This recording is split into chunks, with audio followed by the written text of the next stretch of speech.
Fraud या धोखाधड़ी करने वाले ठग अब नए नए तरीकों से लोगों को निशाना बना रहे हैं। हैरानी वाली बात यह है कि ठगों ने इस बार ऐसा तरीका निकाला है कि ठगी के शिकार होने वालों को इसकी भनक तक नहीं लगती है।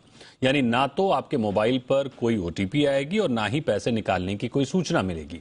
क्या है फ्रॉड का नया तरीका, देखिए इस रिपोर्ट में।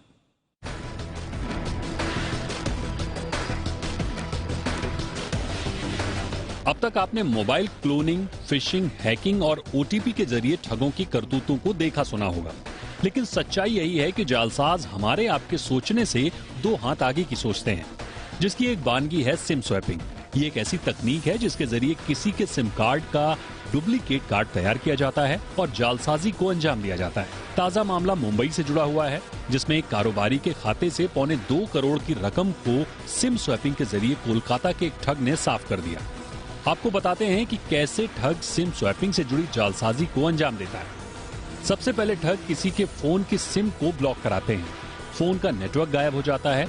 इस दौरान ठग उसी नंबर पर सिम स्वैप के तहत एक नया सिम ले लेते हैं। नेटवर्क गायब होने पर ठगी के शिकार व्यक्ति को शुरुआत में लगता है कि ये नेटवर्क इशू है, लेकिन बाद में पता चलता है कि उसका सिम डेड हो चुका है। जब तक वो कुछ समझ पाता है, उसके बैंक खाते में पड़ी रकम पर जालसाज हाथ साफ कर चुका होता है। इस तरह के फ्रॉड में सारा खेल ओटीपी से जुड़ा होता है। इसमें पैसे निकालने का कोई मैसेज भी आपको नहीं मिलता। इस तरह की ठगी के ज्यादातर मामलों में स्कैमर के पास ठगी के शिकार व्यक्ति की बैंकिंग आईडी और पासवर्ड होता है। अब बस उन्हें ओटीपी की जरूरत होती है। सिम स्वैप होते ही बैंक का ओटीपी नए सिम पर आता है।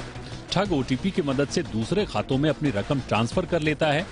ऐसी ठगी का शिकार वो लोग ज्यादा होते हैं जिनका बैंकों से रोजाना लाखों में लेन देन होता है या जिनके बैंक खाते को कोई और मैनेज करता है। साथ ही जालसाज ठगी के लिए ऐसे दिन को चुनते हैं जिसके आसपास या अगले दिन छुट्टी हो, ताकि पीड़ित पक्ष तत्काल कोई एक्शन नहीं ले सके। सिम स्वैपिंग से बचने के तरीकों की बात करते हैं। सबसे पहले सिम के नेटवर्क जाने पर अपने बैंक खातों को ब्लॉक कराते हैं। ईमेल चेक करें कि कहीं बैंक की ओर से कोई मैसेज तो नहीं आया है। टेलीकॉम कंपनी से संपर्क कर अपने सिम के नेटवर्क को लेकर जानकारी लें। कई मामलों में ठग कॉल कर ग्राहक से यूनिक पोर्टिंग कोड यानी यूपीसी पूछते हैं। ऐसी कॉल आए तो अलर्ट हो जाएं। कई मामलों में यूपीसी से जुड़ा संदिग्ध एसएमएस आता है। ऐसे एसएमएस को इग्नोर करें, क्योंकि जैसे ही आप एसएमएस के लिंक पर क्लिक करते हैं, आपके सिम से जुड़ी जानकारी ठग के हाथ लग जाती है और यहीं पर ठगी का खेल हो जाता है। यानी आप स्मार्टफोन का इस्तेमाल कर रहे हैं तो आपको बेहद सचेत और स्मार्ट रहने की जरूरत है, ताकि कोई आपकी गाढ़ी कमाई में सेंधमारी न कर सके। ब्यूरो रिपोर्ट, जी मीडिया।